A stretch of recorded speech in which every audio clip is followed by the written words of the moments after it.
Kako se osjećate povodom klimatskih promjena? Meteoropata sam teški. Sve me živo bolo, eto kako se osjećam. Hvala vam puno. Kako se osjećate povodom klimatskih promjena? Smrznuto, zaledili smo se. Hvala vam puno. Ja se uvijek osjećam dobro. Nikad bolje. Uvijek dobro se osjećam. Hvala vam puno. Prijatno se osjećajte. Srećan dan. Srećan prvi dan proljeća. Sam da sunce dođe. Znači, jedva čekaš sunce. Ne da jedva čeka. Volimo proljeće. Pa, očekivala sam da bude ljepše vrijeme, iskreno, i to je to. Hvala ti puno. To se više operacija da jako utječe na mene. Ti? Ja ne osjećam nikakve promjene. Hvala ti. Pa dobra spremna. Dobre su promjene, znači sviđa se ovo vrijeme hladno. Da, baš je super.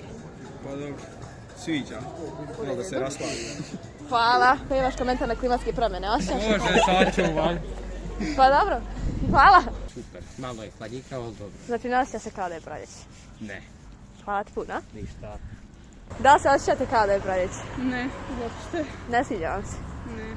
Jeste meteoropate? Ne utječe vrijeme na vas. Hvala puno. Sad kad smo mi bili u prodavnici, rekla sam im da je u 10:37 došlo proljeće. Pa šta bi rekao, nekako dosta je čudno vrijeme, snijeg, evo malo prije padao, kiša, nekako čudno je dosta proljeće, puno ima promjena. Da li te promjene utječu na vas? Da li ste meteoropate? Pa i ne baš, mislim svakom je ljepše kad je, svakom je bolje kad je ljepše vrijeme, ali eto šta da radimo, nije do nas. Ništa, uživajte u prvom dan proljeća, prijatno, hvala vam.